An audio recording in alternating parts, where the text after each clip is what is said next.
Well, I just did the random word generator thing again, hoping to get a random topic, and I come across something that actually makes me want to talk about something else, which proves that this is actually a good method of finding things to talk about. I got deal. And I want to talk about the fact that I am absolutely not a salesman. I've never really been a salesman. I don't want to convince you that you want my thing. If you like it, good. Buy it, whatever. If you don't like it, fuck off. So I'm definitely not an entrepreneur. Good lord.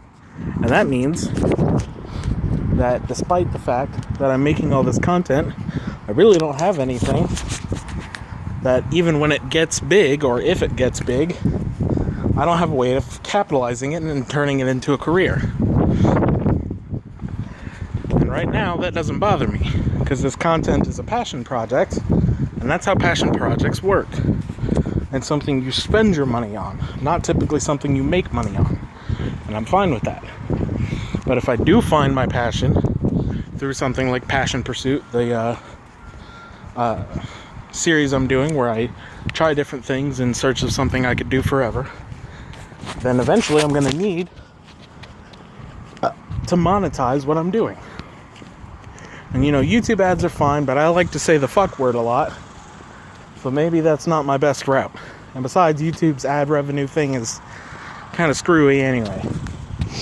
So right now I don't think I really have a very good what I would call a right hook. It's a Gary V thing.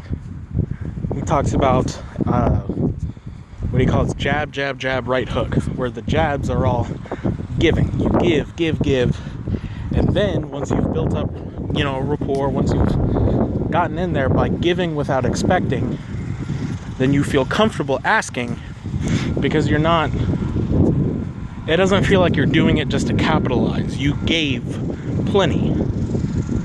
So it's a good way to kind of switch your mindset. Most people will go in and they'll say, I'll give you this if you do this for me. And it's like, that's not how it works. Or at least not how most people think. Most people, especially ones who have the advantage over you, are going to look at you and think, why the fuck do I need you for that? So you want to give. And then once they're at the point where they're like, this person gives and gives and I like it, that's when you say, all right, I've done this, I've done that, I really enjoy working with you. Would you buy my book? Would you consider buying my book? And that person is like, hell yeah. Not just because I want to read your book, because I think you're an interesting person, but also because you've helped me and I want to support you during your time of, your come up. So that's a really cool concept, and it's one I think more people should think about when they do that kind of thing. But I'm not very good at the right hook. I can't really convince you that you should do this. And Gary's the same way, actually. He's very good at the right hook, but his main mindset is right hook, jab, jab, jab, jab, jab, jab, jab.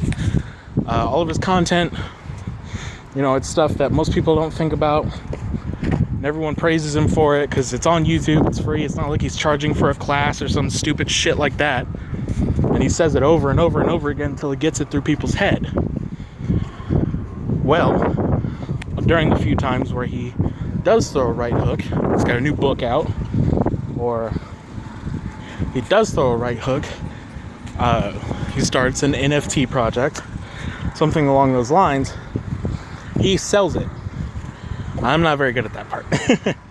And a big part of that is, acknowledging the parts where you're not very good at it. So if I get to the point where this passion project is just a series of jabs, so many jabs that anybody who looks at my content will just be grateful for the fact that I'm here. And it's something that I can give to people freely, give to the world freely, not for wanting something back from the world, but for the fact that I like doing it. If I can provide entertainment and enjoy doing it, I've won, period. But if I do want to turn this passion into a career, then I need a right hook. I need something that turns the loyal following into a paying loyal following. And I'm not talking about like a subscription service or some shit like that. I'm talking about just every once in a while when you put out a project and it's something that you do have to pay for. You go to all those people who you've, jab. You ask them, would you be willing to buy my book? I'm dropping it. It's about trying new things until you find what your soul is looking for. And they're like, yeah, it's $15, I can do that. And you're saying, well, $15, that doesn't sound like that much. But if you have 1 million followers on Instagram, or you have 1 million YouTube subscribers, or 1 million followers on Twitter, or 1 million people interested in buying an NFT from you, well, that's $15 million. That's a lot. Not to mention the overlap between those groups is probably not 100%. Now, not all of them will be interested in buying a book. Some of them will say, oh, well, you've jabbed, but I'm not really interested in the right hook. Don't get mad at that person. It doesn't matter. The whole point is that you made those jabs, you made that content without expecting something back. That's what Gary says. And it's something I believe. It's something that, like, the more I think about it, the more I'm like, yeah, you're right. I'm doing this because it's my passion and for no other reason. So when I put out the right hook, I'm not expecting anything from somebody. It's just a way to monetize my passion. So it's not the natural conclusion of your passion so much as it is an extenuation of it. It is the codified version of it. Like if the Uncle Mako brand gets so big that I do like commissioned artwork, just something really pretty of like a shark family,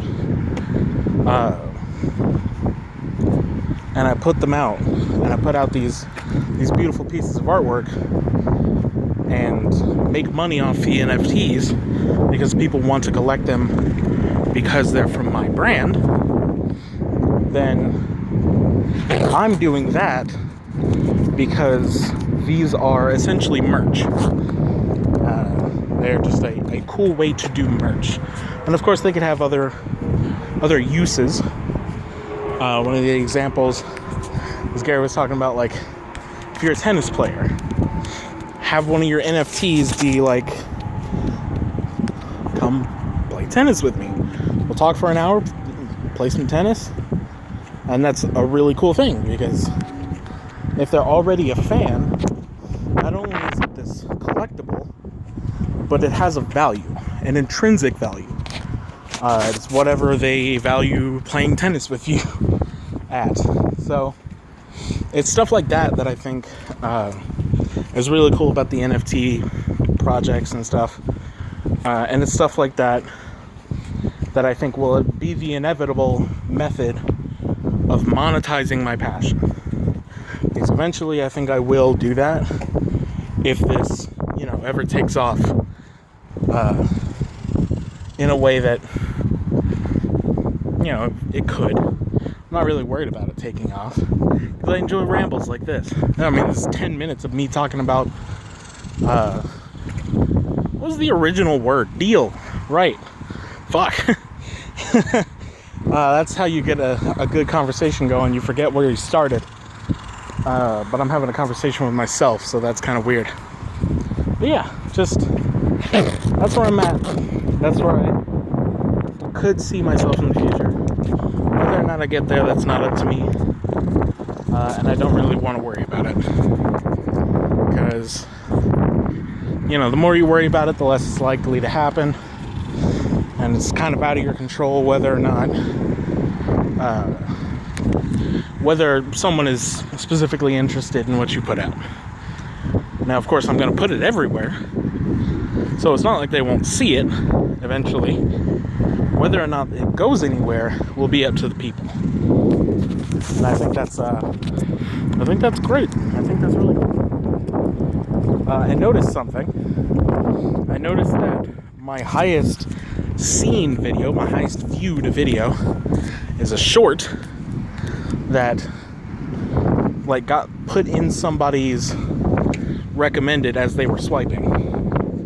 And because it got put in somebody's recommended and they watched it all the way through, it got put in somebody else's and somebody else's and somebody else's. And now that video, that little short of me like talking about random motivation while I have a monster sitting in the background, and I'm like, we don't need to talk about that. That video has 283 views, which is nuts. I started this channel like 2 weeks ago. It's not even close to understandable. I have no idea how that happened. I think it has literally been 12 days.